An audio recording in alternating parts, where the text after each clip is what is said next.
ఈరోజు రాష్ట్ర వ్యాప్తంగా ఏబిఎన్ రాధాకృష్ణ ఆఫీసుల ముందు నిరసన తెలియజేయాలని వైఎస్ఆర్ కాంగ్రెస్ పార్టీ పిలుపునిచ్చింది.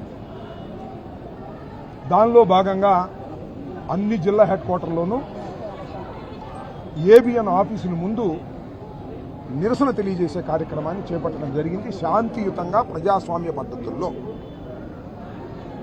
ఎందుకు ఈ నిరసన మేము తెలియజేయడానికి ప్రయత్నం చేస్తున్నాం? ఈ నిరసన తెలియజేయడానికి గల ప్రధానమైన కారణం ఏంటంటే ఏబిఎన్ రాధాకృష్ణ ఆయన ఛానల్లో మాట్లాడకూడని మాటలు, వినడానికి వీలు కానటువంటి మాటలు, అసభ్యకరమైనటువంటి మాటలు ఆయన చెప్పాడు. అవి ఏం చెప్పాడంటే ఒకసారి అదే మాటలు మీకు వినిపిస్తాను, వినే వాళ్ళకి అర్థం కావడం కోసం. అదేమిటంటే జగన్మోహన్ రెడ్డి గారు నందంటే నంది అంటున్నారు వైఎస్ఆర్ కాంగ్రెస్ పార్టీలో నాయకులు కొందరు, పంది అంటే పంది అంటున్నారు. ఓకే, దాన్ని ఒక రాజకీయ విమర్శగా మనం తీసుకున్నాం. అక్కడి నుంచి దాటి ఎక్కడికి వెళ్ళాడంటే వైఎస్ఆర్ కాంగ్రెస్ పార్టీ నాయకులారా మీ భార్యలు కాదు అని అంటే అవునండి కాదు, వాళ్ళు మీ చెల్లెళ్ళు, అవునండి చెల్లెళ్ళు అని వాళ్ళకు పెళ్లిళ్ళు చేసి పంపిస్తామంట. నా భార్యని చెల్లెలుగా భావించి పెళ్లి చేసి పంపుతామని టీవీ ఛానల్లో చెప్పాడంటే ఎంత దుర్మార్గం ఇది! దీన్ని సహించాలా? దీన్ని క్షమించాలా? దీనికి నిరసన కూడా తెలియచేయకూడదా?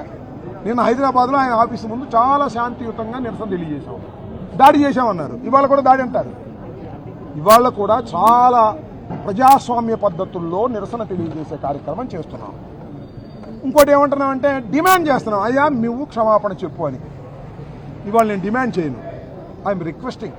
రాధాకృష్ణ, నీకు 70 సంవత్సరాలు వచ్చింది, పత్రికా విలేకరు అయ్యావు, సామాన్యుడిగా ఒక స్టింగర్గా బయలుదేరి యాజమాన్య స్థాయికి వెళ్ళావు. అది ఎందుకు వెళ్ళావో ఏమిటో అది వేరే కథ, దాని జోలికి నేను వెళ్ళదలుచుకోలేదు. నువ్వు ఒక తప్పుడు మాట మాట్లాడావు. తప్పుడు మాట మాట్లాడటం అనేది మానవ సహజం, ఒకసారి తప్పుడు మాటలు మాట్లాడతాం. నేను కూడా మొన్న మాట్లాడాను, క్షమాపణ చెప్పాను.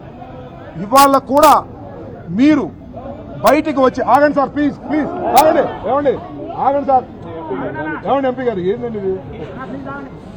నువ్వైనా ఇవాళ బయటకు వచ్చి నేను పొరపాటును మాట్లాడాను, నేను వైసీపీ నాయకుల యొక్క భార్యల గురించి మాట్లాడిన మాటలు తప్పు, నేను వెనక్కి తీసుకుంటున్నాను అంటే ఏమైనా నీ పరువు పెరిగిద్ది, నీ పేపర్ పరువు పెరిగిద్ది, నీ పరువు పెరిగిద్ది. చేసిన తప్పును సరిదిద్దుకున్నాడు, గొప్పవాడు అనేటువంటి పేరే వస్తగా. రాకపోతే నీ దానిలో రాంచుకో బ్రహ్మాండంగా ఫ్రంట్ పేజీలో రాధాకృష్ణ అద్భుతంగా క్షమాపణ చెప్పాడని.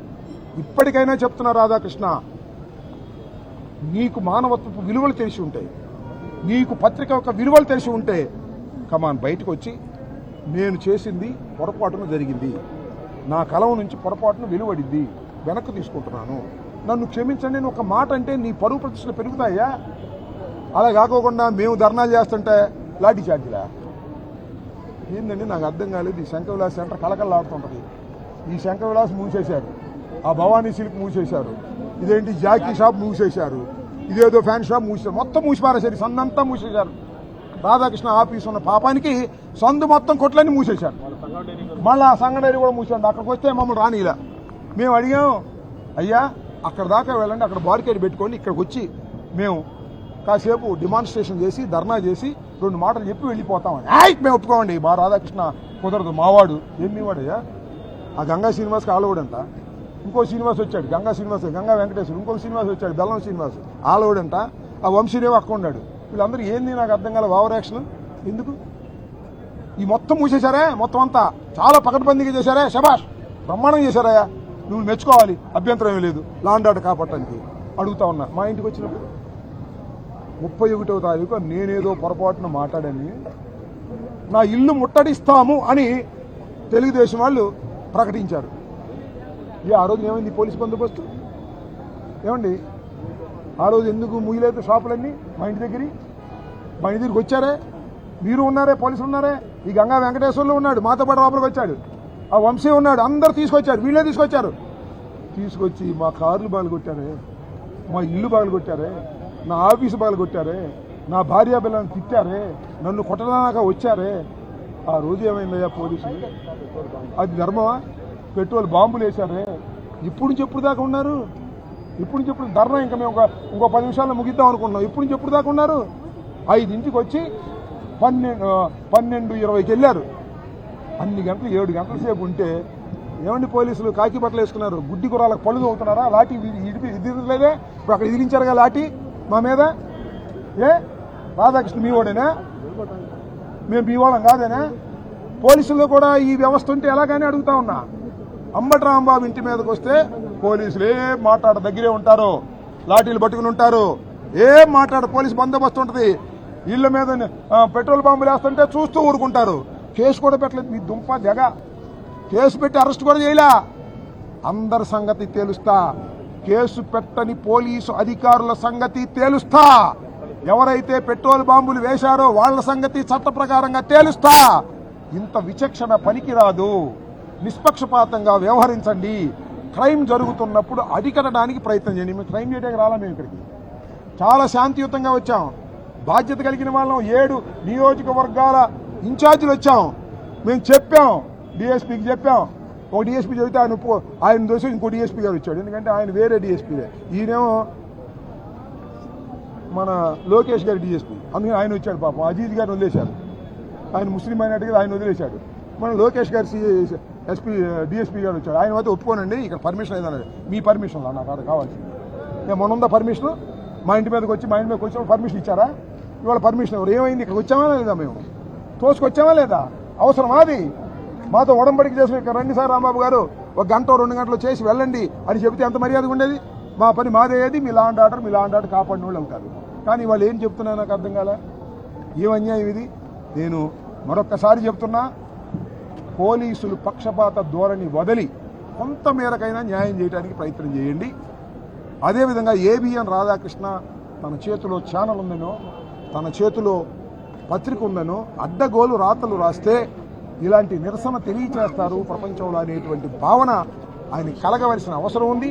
ఇప్పటికైనా పెద్ద మనిషిగా బయటకు వచ్చి క్షమాపణ చెప్పి నీ గౌరవాన్ని పెంచుకోవాల్సిందిగా మేము కోరుతున్నాం.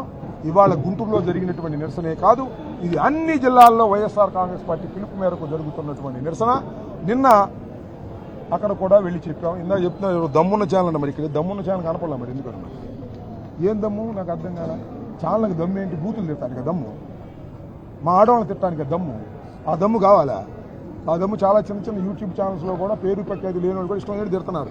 నన్ను తిడతారు, జగన్మోహన్ రెడ్డి గారిని తిడతారు, అమ్మాయిని తిడతారు, ఆయన తిడతారు, ఈయన తిడతారు, రోజు తిడతారు వాళ్ళు. వాళ్ళకి నీకేం తేడా? నీకు దమ్ము ఏముంది నాకు అర్థం కాలా? నీకు దమ్ము లేదు, ధైర్యం లేదు. నిజంగా దమ్ము ధైర్యం ఉంటే నేను మాట్లాడిన మాటలు తప్పు అని చెప్పేటటువంటి అవకాశం ఉంటుంది.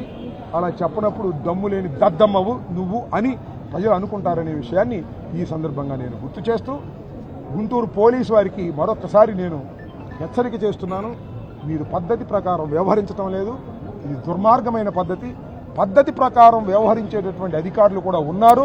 వాళ్ళని పక్కకు నెట్టేసి ఈ గంగా వెంకటేశ్వర్లు, వంశీ, ఈ బెల్లం శ్రీనివాసరావు అంట వీళ్ళు వచ్చేస్తున్నారు ముందు.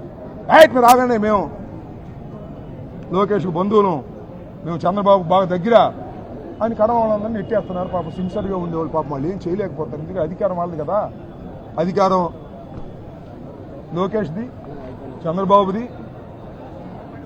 వేమూరు రాధాకృష్ణది, ఆ TV5 నాయుడిది, ఈటీవీ కిరణ్ది, వీళ్ళదే అధికారం. కడవాళ్ళందరూ బుస్సు. కాబట్టి మరొకసారి